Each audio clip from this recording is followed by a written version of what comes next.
Why do Christians seem to care so much about abortion?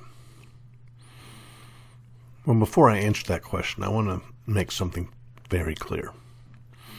Given the reality of the horror of what abortion is, I don't accept the premise that evangelicals are particularly concerned about it.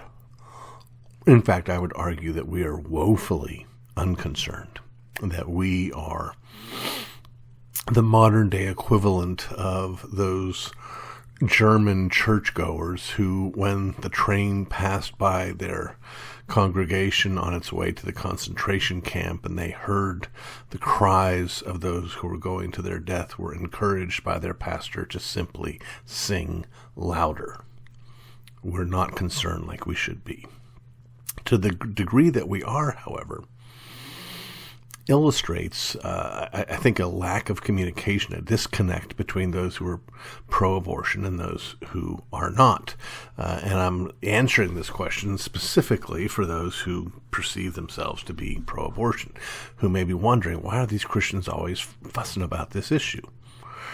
And it may seem because Christians also embrace a biblical sexual ethic that says that the sexual union is something that God has reserved for husband and wife, male and female, alone, and that any sexual activity outside of that is a violation of God's will.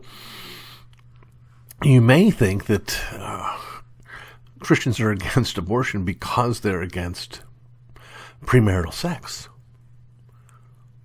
Not at all. It's true that we should be against both of those things, of course.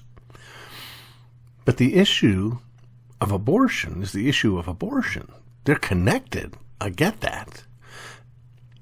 And I would argue that until Christians start pushing back against this cultural assumption that everyone of a certain age is going to be sexually active, we're going to have a hard time changing this. But again, the goal is not, I'm upset that you're having sex, you pagan. The purpose is, I don't want your baby to be murdered because of it.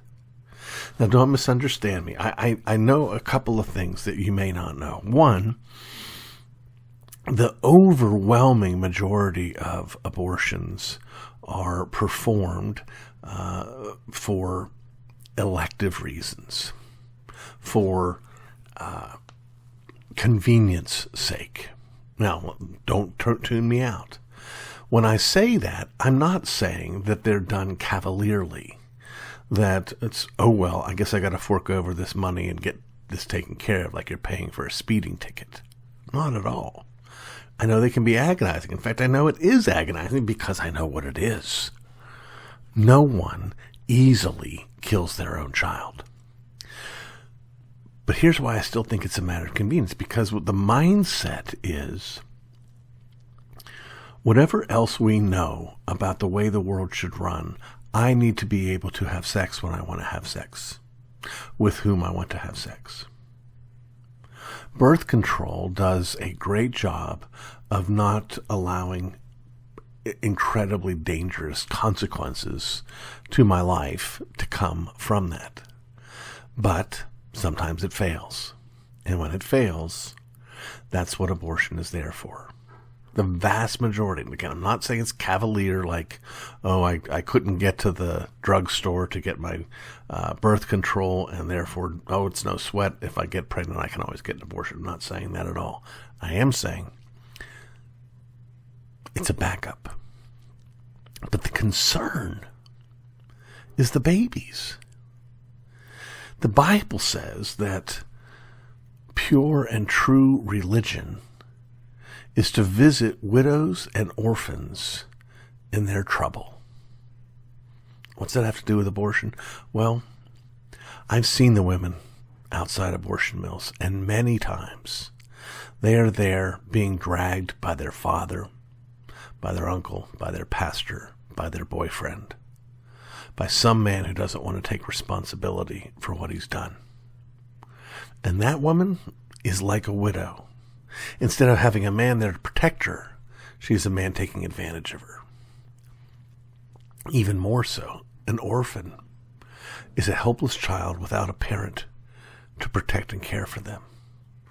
And that baby in that womb, who's been brought there for destruction by his mom, by his dad, is most assuredly an orphan. That's why we care.